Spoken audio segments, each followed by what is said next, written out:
जयपुर गांव में अभिषेक और मायरा की शादी हुई थी और आज उनकी सुहागरात थी। कमरे में अभिषेक थोड़ा रिलैक्स ही कर रहा था कि तभी मायरा ने उसे पीछे से गले लगाते हुए कहा, आज इतनी खास रात है और तुम क्या ऐसे ठंडे पड़े हो? मुझसे अब और इंतजार नहीं होता। मायरा की बात पर अभिषेक ने उसे पहले तो हैरानी से देखा और फिर कहा, तुम तो बहुत ज्यादा एक्साइटेड। अभिषेक आगे कुछ बोल पाता इससे पहले ही मायरा ने अपने होंठ अभिषेक के होठों पर रख दिए। मायरा की इस बेबाकी पर अभिषेक को पहले तो बहुत अजीब लगा और उसने मायरा से अलग होकर थोड़ी हैरानी से कहा, जो लड़की इतनी शर्मीली थी, मुझे पता नहीं था कि अपने सुहागरात के मौके पर वो इतनी बेकाबू और बेसब्र हो जाएगी। तुम मायरा ही हो ना? अभिषेक की बात पर मायरा ने काफी गंभीर आवाज में कहा, नहीं, मैं खूनी वधू हूँ जो मर्दों के साथ सुहागरात मनाकर बाद में उन्हें मार देती है। ये सुनते ही अभिषेक चौंक पड़ा। वो कुछ कहता इससे पहले ही मायरा ने हंसते हुए कहा, यार मैं तुम्हारी बीवी हूँ मायरा। इस बात पर अभिषेक ने मायरा से थोड़ा दूर हटकर कहा, तुमने भी किसका नाम ले लिया? इस तरह रात को उसका नाम नहीं लेना चाहिए, पता है ना? ये सब छोड़ो और मुझ पर ध्यान दो। कहते हुए मायरा ने अभिषेक को अपने करीब खींच लिया और उसे चूमने लगी। मायरा के होठों को अपने चेहरे पर महसूस कर अभिषेक भी अब मदहोश होने लगा था। अभिषेक का साथ पाकर मायरा के चेहरे पर एक गहरी मुस्कान आ गई और बस कुछ पलों के लिए उसकी आंखों का रंग बदलकर खून सा लाल हो गया। तभी अचानक ही उसकी आंखें चमकने लगी, लेकिन अभिषेक मायरा की बदलती आंखों का रंग देख पाता उससे पहले ही उसके फोन पर रिंग हुई और अभिषेक फोन पर बातें करने लग गया। मगर वहीं पीछे खड़ी मायरा बेताब हो रही थी। अभिषेक ने जैसे ही फोन रखा, मायरा उससे जाकर लिपट गई। ये मायरा को आज क्या हो गया है? आज से पहले इसका ऐसा रूप नहीं देखा था। ये मेरी मायरा ही है ना? मायरा के बदले हुए रूप को देख अभिषेक ने मन ही मन कहा। इतने में मायरा अभिषेक को खींचकर बिस्तर तक ले गई और अभिषेक के बदन से उसके कपड़े उतारने लगी। बिस्तर पर जाते ही अचानक से कमरे में रात की रानी की तेज खुशबू फैलने लगी, जो मायरा के शरीर से ही आ रही थी।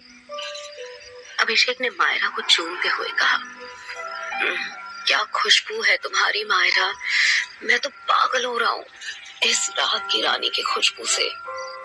मायरा उसे अपने आगोश में भरती हुई बोली, रात की रानी हूँ मैं और आज रात सिर्फ तुम्हारी रानी ही बनूंगी। अभिषेक ने मदहोशी से कहा, सिर्फ आज नहीं, तुम हमेशा के लिए मेरी रानी बन चुके हो।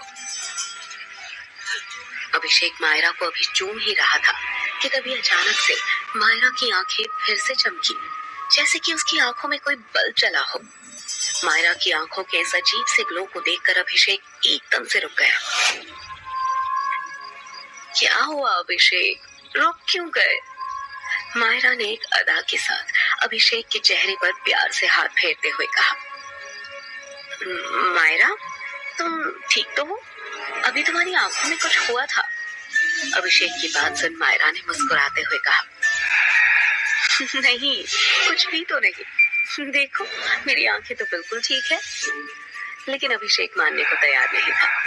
उसने बिस्तर से उठते हुए कहा, नहीं मायरा, मैंने देखा तुम्हारी आंखें ग्लो कर रही थी।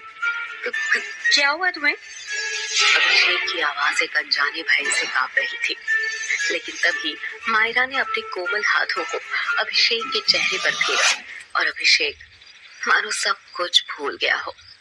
और फिर अभिषेक धीरे धीरे मायरा के कपड़े उसके जिस्म से अलग करने लगा। इसके बाद तो जैसे कमरे में एक तूफान सा ही आ गया, जिस तूफान में अभिषेक बहता ही चला गया। थोड़ी देर बाद जब वो थक गया तो वो मायरा से अलग हुआ और उसने कहा, मायरा, आज तो तुमने मुझे बहुत ज्यादा एक्साइटेड कर दिया था। इससे पहले भी हमने कई बार साथ वक्त बिताया है, मगर आज तुम बहुत अलग लगी यार, सच कहूं तो मजा आ गया, अभिषेक ने हाँफते हुए कहा। ये सुनकर मायरा के होठों पर अजब सी मुस्कान तैर गई। उसने शरारत से कहा, तो फिर से आ जाओ ना, रुको तो लेने दो, मैं बस 2 मिनट में आया। कहाँ? इस वक्त बीच में कहाँ जा रहे हो? मायरा ने पूछा। आता हूँ, फिर मैं तुम्हारे अरमान पूरे करूंगा। ये कहकर अभिषेक अपने कमरे की बालकनी की तरफ चला गया। उसके जाते ही मायरा के चेहरे पर एक कातिलाना मुस्कुराहट आ गई। उसे देख लग ही नहीं रहा था कि वो जरा भी थकी है, बल्कि उसकी प्यास अभी तक बुझी ही नहीं थी। और देखते ही देखते अचानक से मायरा के खुले बाल खुद ब खुद हवा में लहराने लगे और उसके चेहरे की चमक पहले से कई गुना ज्यादा बढ़ गई और वो जोर जोर से सांसें लेने लगी, मानो उसके अंदर कुछ और ही चल रहा हो। जहां कमरे में बैठी मायरा के रंग रूप अलग ही तेवर दिखा रहे थे, वहीं इन सब से अनजान अभिषेक अपने कमरे की बालकनी में खड़े होकर अपनी जेब से सिगरेट निकालता है और उसे जलाने के लिए लाइटर जलाता है। अभिषेक इस वक्त अपने 1 मंजिले मकान की बालकनी में खड़ा था और नीचे गार्डन एरिया में लाइट जलने की वजह से उसे सब कुछ साफ साफ दिख रहा था। जैसे उसने सिगरेट का एक कश लिया, उसकी नजर पीछे गार्डन में गई और वहां देखते ही उसका गला डर से सूख गया।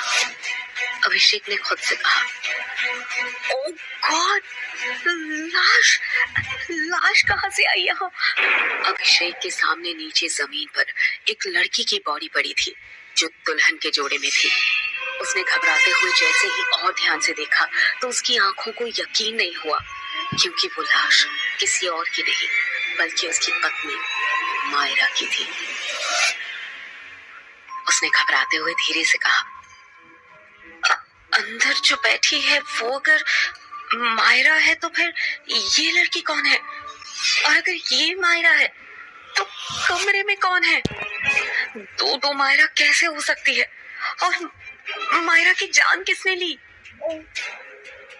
अभिषेक की सांसें गले में ही अटक गई। उसकी आंखों में खौफ साफ दिख रहा था। कमरे में बैठी मायरा उसे दिखाई दे रही थी, जो बड़े प्यार से अपने खुले बालों के साथ खेल रही थी। उसे देखकर अभिषेक को अपने हाथ पैर ठंडे होते हुए मालूम पड़े। वो घबराया हुआ धीरे से कमरे में आया और वहां बैठी मायरा से पूछा, कौन हो तुम? क्या तुमने मारा है मेरी मायरा को? ओ माय गॉड, मतलब गांव वाले जिस खूनी वधू के बारे में बात कर रहे थे वो सच है? क्या तुम खूनी वधू हो? अभिषेक के सवाल के बदले में मायरा की एक ठहाकेदार हंसी वहां पहुंची। अभिषेक के कदम वहीं जम गए और तभी मायरा के शरीर की रंगत बदलने लगी। देखते ही देखते उसका चेहरा बदल गया। अभिषेक के सामने अब उसकी मायरा नहीं थी, बल्कि एक बेहद खूबसूरत लड़की थी, जिसकी खूबसूरती देखकर वो हक्का पक्का रह गया। उसका लहंगा रुई के नरम फाउं जैसे उसके गोरे बदन को छुपाने की नाकाम कोशिशें कर रहा था। उसके शरीर की आकर्षक बनावट और उसके लाल पतले होंठ और काजल से सनी बड़ी बड़ी आंखें अभिषेक को अपनी ओर खींच रहे थे। उस लड़की के बदन की कसावट और उसके काले घुंघराले बाल ऐसे थे कि कोई भी मर्द खुद को उस पर न्यौछावर करने को तैयार हो जाए। अभिषेक भी उसकी खूबसूरती में मदहोश होकर पल भर को सब कुछ भूल चुका था। तभी उस लड़की ने मुस्कुराते हुए कहा, आओ अभिषेक, अभी तो हमारी सुहागरात बाकी है। ऐसा कहते हुए उस लड़की की आंखें एकदम से चमकने लगी और उन आंखों में देखता हुआ अभिषेक मानो उससे सम्मोहित हो गया हो और वो एकटक उस लड़की की आंखों में देखने लगा। तभी वो लड़की आगे बढ़ी और अभिषेक के पूरे बदन को चूमने लगी और अभिषेक भी उसके होठों के जादू में पूरी तरह से खो गया। अगले ही पल अभिषेक के दिमाग से सब कुछ निकल गया। इस बार उसे फिर से उस लड़की के साथ कुछ अलग ही किस्म की खुशी महसूस हो रही थी। दोनों अब अपनी चरम सीमा पर पहुंच चुके थे। वो लड़की अभिषेक के ऊपर थी और वो अभिषेक के पूरे बदन को अपने होठों से चूमे जा रही थी। कुछ देर बाद अभिषेक बुरी तरह से थक गया। अभिषेक पसीने से भीग चुका था। अभिषेक को ऐसे देख उस लड़की के चेहरे पर एक रहस्यमय मुस्कान उभर आई और उसने फिर से अभिषेक को अपनी ओर खींचा और उसके होठों पर एक बार फिर से किस किया। पर इस बार अभिषेक को अपनी सांसें अटकती हुई महसूस हो रही थी। उसे अपना पूरा बदन अकड़ता हुआ लग रहा था और अगले ही पल अभिषेक का पूरा शरीर ऐसे सफेद हुआ जैसे शरीर से खून की एक एक बूंद चूस ली गई हो। एक आखिरी बार अभिषेक के गले निकली। उसकी चीख सुनते ही वीर सिंह, हवेली का मैनेजर और गार्ड दौड़कर अभिषेक के कमरे में आए। मैनेजर ने भय से आंखें बड़ी करते हुए कहा, अरे ये अभिषेक बाबू के साथ क्या हो गया? जल्दी से किसी डॉक्टर को बुलाओ कोई। लेकिन जमीन पर पड़ा अभिषेक अपनी आखिरी सांसें ले चुका था। वीर सिंह ने अभिषेक की लाश को देखकर कहा, इसे खूनी वधू ने मारा है। जल्दी से सब उस भूतनी की तस्वीर निकालो और घर के बाहर जलाओ। जल्दी करो, नहीं तो वो और भी लोगों को मार देगी। उस वक्त रात के 12 बज रहे थे और पूरे गांव में आग की तरह ये बात फैल गई कि हवेली में खूनी वधू ने अभिषेक और उसकी पत्नी मायरा को मार दिया है। पूरे गांव के औरत मर्द अपने घरों से कैरोसिन तेल निकाल कर ले आए और वीर सिंह सहित सभी हवेली के सामने जमा हो गए। वीर सिंह ने घबराते हुए कहा, एक साथ 2-4 तस्वीरें जला दो, अगर आसपास होगी तो भाग जाएगी। वीर सिंह के कहते ही सभी ने एक साथ तस्वीर को आग के हवाले कर दिया। तस्वीरों में आग लगते ही किसी औरत की तेज चीख की आवाज आई और साथ ही मन कपा देने वाली रोने की आवाज। अगले ही पल तेज हवा से मौसम बदलने लगा तो सभी घबराकर एक दूसरे की शक्लें देखने लगे। वीर सिंह ने जोर से कहा, घबराने की बात नहीं है, ये उसी भूतनी की चीख है। तस्वीरों के जलने से उसको भी कुछ हुआ है और इसलिए वो यहाँ से भाग गई है। सभी को परेशान होते देख वीर सिंह ने कहा, आज से इस गांव में शादी के लगन में कोई शादी नहीं होगी और अगर किसी ने इसके खिलाफ जाकर शादी करने की कोशिश की तो उसे गांव से बाहर कर दिया जाएगा। पूरे गांव के लोगों ने एक साथ कहा, हाँ, ऐसा ही होगा। हाँ, ऐसा ही होगा। हाँ, ऐसा ही होगा। खूनी वधू की इस घटना के 10 दिन बाद फूलपुर गांव के स्टेशन पर शाम के 6 बजे एक ट्रेन आकर रुकती है। ट्रेन में सोई चेतन की अचानक से नींद खुली। चेतन एक 26 साल का हैंडसम लड़का है जो मुंबई से फूलपुर गांव एक डॉक्यूमेंट्री फिल्म बनाने के लिए आया है। नींद से जागा हुआ चेतन उठा और बाहर झांक कर देखा तो उसे महसूस हुआ कि पूरी ट्रेन में शायद वो अकेला ही है। यहाँ तक कि पूरा स्टेशन भी खाली था। उसने अपना बैग लिया और ट्रेन से उतर गया। स्टेशन पर हल्की मध्यम सी रोशनी में उसे दूर बेंच पर बैठी एक लड़की दिखाई दी तो वो उसकी तरफ बढ़ गया। लड़की ने एक लाल रंग की साड़ी पहन रखी थी और उसके लंबे खुले बाल कमर तक आ रहे थे और आंखों में गहरा काजल लगा हुआ था। उस लड़की के शरीर से आती खुशबू चेतन को पागल कर रही थी। उसने खुद से कहा, आज तक मैंने इतनी खूबसूरत लड़की नहीं देखी थी। चेतन अभी उसे देखकर खोया ही हुआ था कि उस लड़की की प्यारी सी आवाज आई, चेतन। एक अनजान लड़की के मुंह से अपना नाम सुनकर चेतन ने चौंकते हुए कहा, आपको मेरा नाम कैसे मालूम? लड़की ने शरारत से मुस्कुराते हुए कहा, आपके आई कार्ड पर लिखा है। चेतन ने गौर किया। उसने अपने हाथ में अपना आईडी पकड़ा हुआ था, लेकिन इतनी कम रोशनी में इसने मेरा नाम कैसे पढ़ लिया? वो सोच ही रहा था कि लड़की ने फिर कहा, आप किसे ढूंढ रहे हैं? चेतन ने जवाब दिया, मैं तो अभी आया हूँ, लेकिन शायद आपको मदद की जरूरत है। इस वक्त अकेली आप स्टेशन पर क्या कर रही हैं? कहीं छोड़ दूं मैं आपको? लड़की ने मुस्कुराकर कहा, नहीं नहीं, मुझे जहां जाना है मैं वहां चली जाऊंगी, आप मेरी फिक्र ना करें।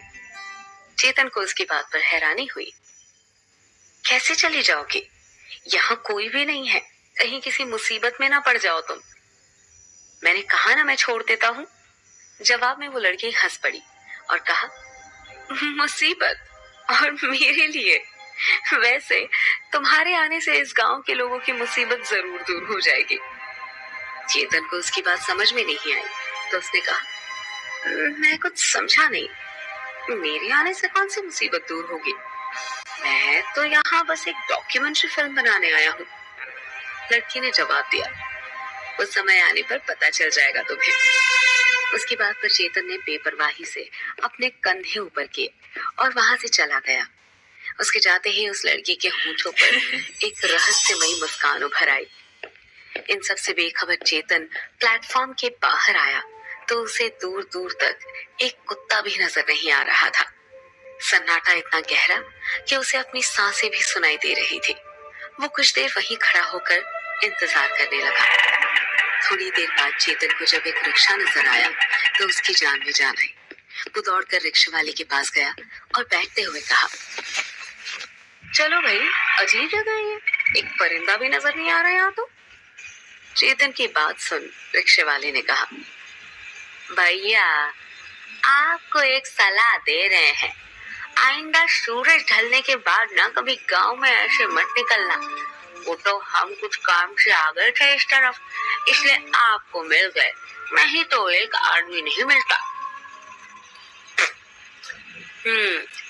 और वैसे भी हमने अपने पास उस भूतनी को भगाने का कवच भी रखा है। भूतनी? कौन सी भूतनी भाई? चेतन ने हैरानी से पूछा। रिक्शे वाले ने जवाब में धीरे से कहा, वो कहा है ना कि इस फूलपुर गांव में खूनी वधू का खौफ है, जो पहले गांव के मर्दों के साथ ना जबरदस्ती सुहागरात मनाकर उन्हें अपनी हवस का शिकार बनाती है और फिर उसे मार डालती है। पूरा गांव इस बात को जानता है और खासकर शादी ब्याह के लगन के समय कोई शादी करे तो वो पक्का गया जान से। चेतन ने मजाक में कहा, अच्छा तो इस खूनी वधू को देखा है किसी ने? इस पर रिक्शे वाले ने जवाब दिया, वो कहा है ना भैया, देखा तो नहीं है हमने, लेकिन उसकी तस्वीर को गांव के सारे मर्द अपने साथ रखते हैं। कहते हैं कि जब कभी वो भूतनी आसपास में हो तो उसकी फोटो को जला देने से वो भाग जाती है, समझे भैया? अच्छा, भूतनी की तस्वीर रखते हो तुम लोग? ऐसी कौन सी भूतनी है, जरा मुझे भी तो दिखाओ उसकी तस्वीर। चेतन ने हंसते हुए कहा। रिक्शा वाले ने जेब से एक स्केच वाली तस्वीर चेतन को दी तो तस्वीर देखते ही चेतन बुरी तरीके से चौंक पड़ा। उसने गुस्से में कहा, अरे ये क्या मजाक है? एक जिंदा लड़की को तुम लोग भूतनी कह रहे हो? इतनी खूबसूरत लड़की की स्केच बनाकर उसे चुड़ैल बता रहे हो? शर्म नहीं आती तुम्हें? अभी स्टेशन पर मिला था मैं इससे, बातें भी की मैंने, और तुम इसे खूनी वधू कह रहे हो? चेतन की बात सुनकर रिक्शे वाले ने एक झटके में ब्रेक मारा और चेतन को घूर कर कहा, अरे भैया क्या कह रहे हैं आप इससे कैसे बात कर सकते हैं? ये तो वो सालों पहले मर चुकी है और ये भूतनी जिसको भी दिखती है वो जिंदा नहीं बचता। रिक्शे वाले की बात पर चेतन पूरी तरह से हिल गया और खुद से कहा, तो क्या वो वाकई में खूनी वधू थी, एक भूतनी? अगर ऐसा ही है तो उस चुड़ैल ने मेरी जान क्यों नहीं ली? ये रिक्शा वाला ना पक्का पागल है, कुछ भी बकवास किए जा रहा है। चेतन को उसकी सोच में डूबा देख रिक्शे वाले ने कहा, भैया जी जाना कहाँ है आपको, किससे मिलने आए हो यहाँ पर? चेतन ने अपने फोन पर देखते हुए कहा, काल भैरव मंदिर जाना है। चेतन के मुंह से काल भैरव मंदिर का नाम सुनते ही रिक्शे वाले ने एक बार फिर ब्रेक मारा और हैरानी से कहा, भांग खाकर आए हो का भैया? पहले कहते हो कि भूतनी से बात किए और अब कह रहे हो कि काल भैरव मंदिर जाना है, वो भी रात के वक्त। इंसान ही हो ना या कोई आत्मा वात्मा हो? रिक्शे वाले की इस बात पर अब चेतन को भी गुस्सा आ गया। उसने रिक्शे से उतरते हुए कहा, बहुत कर लिए तुम बकवास, तब से बिना सिर पैर की बातें किए जा रहे हो। तुम रहने दो, मैं खुद चला जाऊंगा जहाँ जाना है। चेतन ने बैग संभाला और अपने फोन का मैप ऑन करके मंदिर की ओर चल पड़ा। रिक्शे वाले के चेहरे पर परेशानी साफ नजर आ रही थी। उसने सोचते हुए कहा, इस आदमी के साथ कुछ तो गलत है, और अगर नहीं है तो अब जरूर होगा। दूसरी ओर चेतन मैप के बताए रास्ते पर चला जा रहा था। शाम के 7 बजे ही गांव में इस कदर सन्नाटा था जैसे कि रात के 1 बज रहे हो। चेतन कुछ दूर पैदल चला था कि उसे मंदिर दिखाई देने लगा। वो जैसे ही मंदिर के गेट पर पहुंचा, एक आदमी ने उसे रोकते हुए कहा, कहाँ जा रहे हो भैया इस वक्त? चेतन ने कहा, मंदिर जा रहा हूँ। इस वक्त दर्शन तो नहीं करूंगा, पर अंदर ही सुबह होने का वेट कर लूंगा। आप मंदिर के पुजारी हैं? चेतन ने कहा तो उस आदमी ने अपना परिचय दिया। हमारा नाम वीर सिंह है। हम इस गांव के सबसे समझदार आदमी हैं, और समझदार होने के नाते ही तुम्हें कह रहे हैं कि रात के वक्त मंदिर में जाना मना है।